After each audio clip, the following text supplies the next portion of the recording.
Hello, welcome to Non-Dual Christianity. In this video, we'll talk about God's law and the purpose of it. Much of the Old Testament is law, and even large portions of the New Testament have what people consider commands or rules for people to follow. So why is there so much of this in the Bible?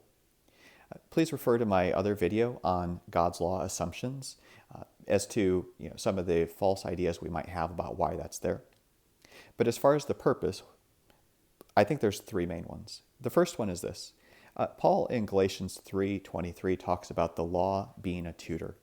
And this idea would be that at a certain phase of development, so tutor being young children, right, it is very helpful to have more specific guidelines for people to follow. It protects them and teaches them about how reality works. So you could even see this I could see this when I taught in the jail, how some people need to have a firm sense of black and white, right and wrong, in order to grow into the next phase. And without that, you kind of get stuck. So one purpose is to serve as a tutor and give structure to a society, to a group of people on how to live, how to act, how to behave. And from that standpoint, you can also see if it's given to a specific group of people, so Hebrews, however many thousands of years ago, that at that point in time, the laws that were given were actually a bit revolutionary because they were far kinder and more harmonious than the cultures around that group. So this idea of helping people grow.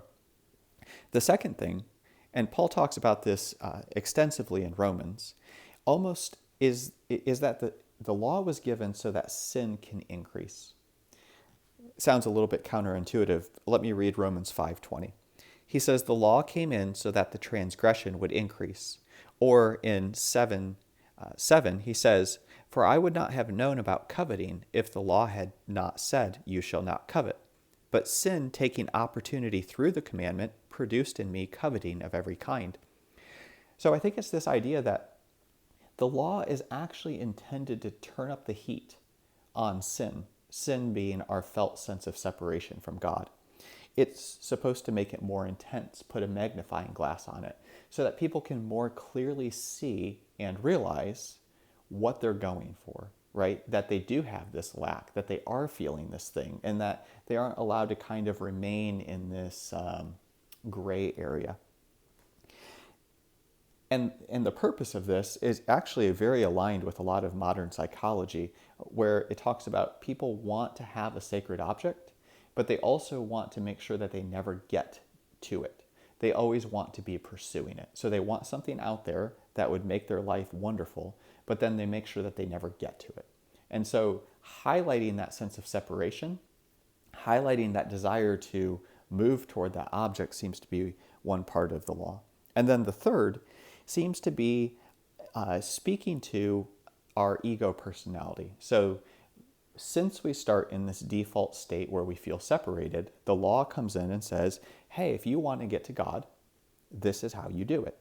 And it was really as a kindness and as a way to take the guesswork out of the character of the divine nature. Once again, the divine nature being within all of us, right? Giving rise to reality. Because in the ancient world, how would you know if you were supposed to sacrifice one goat or your child if there was a famine? How would you know if you had done enough to please the gods? See, we start with this state of separation, of feeling separated. And the law was meant to give a very clear track to getting to God, right? But the felt sense of separation is always there. God is always behind the curtain. You can't ever fully get there, no matter how perfectly you do all these actions and how perfectly you follow the law. And I think that ultimately that is the point, because then in the New Testament especially, for instance in Galatians 3:6, this idea of faith comes in. And people had thought that if they followed the law well enough, they would get this thing that they lacked. But what the Bible seems to be saying or reminding them is faith is when you realize that you already have this thing that you think you lack. Faith is that you are the divine nature. that the kingdom of heaven is within you. Faith is when you accept that the thing that you think you're missing is not actually missing at all.